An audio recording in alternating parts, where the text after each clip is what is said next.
Hello, আসসালামু আলাইকুম। আজকে নতুন একটা প্রোগ্রাম আমরা ক্রিয়েট করছি।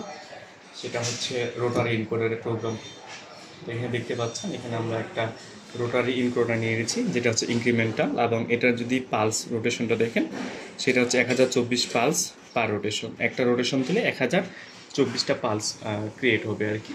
আর এটার ওয়্যার হচ্ছে 5টা। এই যেখানে 5টা ওয়্যারে দেওয়া আছে, যেটা ব্লু, এটা হচ্ছে আপনার নিউট্রাল, ব্রাউনটা হচ্ছে আপনার ফেস, আর হচ্ছে ব্ল্যাক যেটা সেটা হচ্ছে আউট এ, হোয়াইট যেটা এটা আউট বি, আর অরেঞ্জ যেটা সেটা হচ্ছে আউট গেট। তো এই অনুযায়ী আমরা এখানে যে ওয়ারিংটা আছে আমাদের, এইখানে আমরা ওয়ারিংটা করে নিচ্ছি। এই যে 3টা তার এখানে সংযোগ করছি, এবং আউটপুটে আমাদের এটাকে পাওয়ার নিয়ে নিচ্ছি 24 ভোল্টকে অন করার জন্য। দেন এখানে আমরা একটা প্রোগ্রাম ক্রিয়েট করছি, যেটা হচ্ছে ইনকোডারের জন্য। এবং ইনকোডারের জন্য আমরা 3টা কন্ডিশনে একটা প্রোগ্রাম আউটপুট নিচ্ছি।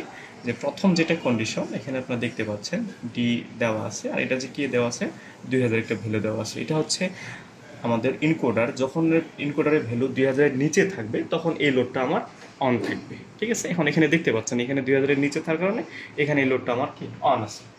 দ্বিতীয় যে কন্ডিশন দেওয়া আছে, এটা দেওয়া আছে যখনই আমাদের ইনকোডারের ভ্যালু 3000-এর উপরে চলে যাবে, মানে পালস যেটা 3000-এর উপরে চলে যাবে, তখন আমার আরেকটা লোড অন হবে, যেটা হচ্ছে কি Y4। তৃতীয় কন্ডিশন হচ্ছে যখন আমাদের ইনকোডারের ভ্যালু 2000-এর উপরে এবং 8000-এর নিচে থাকবে, তখন আমার এই লোডটা অন হবে। এবং শেষে দেওয়া আছে যখন আমাদের ইনকোডারের ভ্যালু হচ্ছে 10,000-এর উপরে চলে যাবে, তখন এটার মান যেন অটোমেটিক জিরোতে চলে আসে। তো এইভাবেই আপনার বিভিন্ন কন্ডিশনের মাধ্যমে আপনার ইনকোডারের ভ্যালুগুলো নিতে পারেন। তো যেহেতু আমরা ম্যানুয়ালি হাত দিয়ে এটা রোটেট করব, এজন্য জাস্ট আমরা কম ভ্যালু নিয়ে কাজ করতেছি। আপনার প্রয়োজনে অনেক বেশি ভ্যালু নিয়ে কাজ করতে পারবেন। তো প্রথম যখন আমরা একটা রোটেট দিই, আপনারা এখানে লক্ষ্য করবেন, দেখেন এখানে আমরা ধরেন ভ্যালুটা আমরা জিরোর কাছাকাছি নিয়ে আসতেছি, কারণ এইখানে আছে এইখানে। কারণ এটা যদি আমরা একটা রোটেশন দিই, একটা রোটেশন যদি আমরা ঘুরে এখানে নিয়ে আসি, তাহলে দেখবেন তো আমার 1000 হয়ে গেছে। তার মানে এই যে এখানে লেখা লেখা যেটা ছিল যে 1024 রোটেশন, মানে 1024 পালস পার রোটেশন, তাহলে এটা হচ্ছে ঠিক আছে। তো প্রথম যে কন্ডিশনটা ছিল 2000-এর নিচে আমাদের কি একটা লোড অন হবে, এর জন্য Y0 লোডটা আমাদের চলতেছে। তো এটা স্মুথলি যদি আমরা বৃদ্ধি করি, দেখেন যখনই আমাদের এই যে 2000-এর আপ হয়ে গেছে, তখন দেখেন এখানে এই লাইটটা অফ, প্লাস এখানে যে লোডটা আমার চলতেছে সেটা অফ। এবং নিচের কন্ডিশনে দেওয়া আছে যে 2000 প্লাস হলে আমার এটা চলবে, আর 3000 প্লাস হলে আমার এটা চলবে। এখন এটা যদি আমরা 3000 প্লাস করি,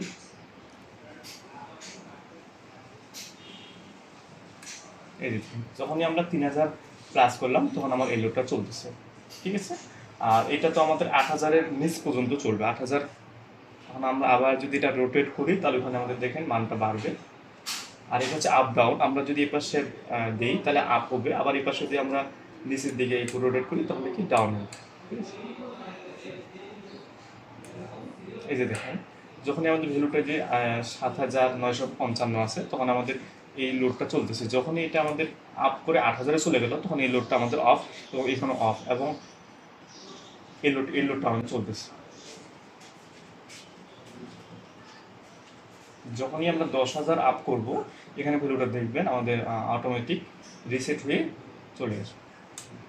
এই যে দেখুন, যখনই আবার আমাদের এখানে যেহেতু রিসেট অপশন দেওয়া আছে, 10,000 আপ হলেই রিসেট হয়ে যাবে, তখন এখানে দেখেন আমাদের ভ্যালুটা অটোমেটিক রিসেট হয়ে গেছে। তো এইভাবেই আমরা একটা ইনকোডারের প্রোগ্রাম ক্রিয়েট করে বিভিন্ন কন্ডিশনে, বিভিন্ন রোটেশনে আমরা বিভিন্ন পালস ক্রিয়েট করে বিভিন্ন লোডকে আমরা নিয়ন্ত্রণ করতে পারি। ধন্যবাদ।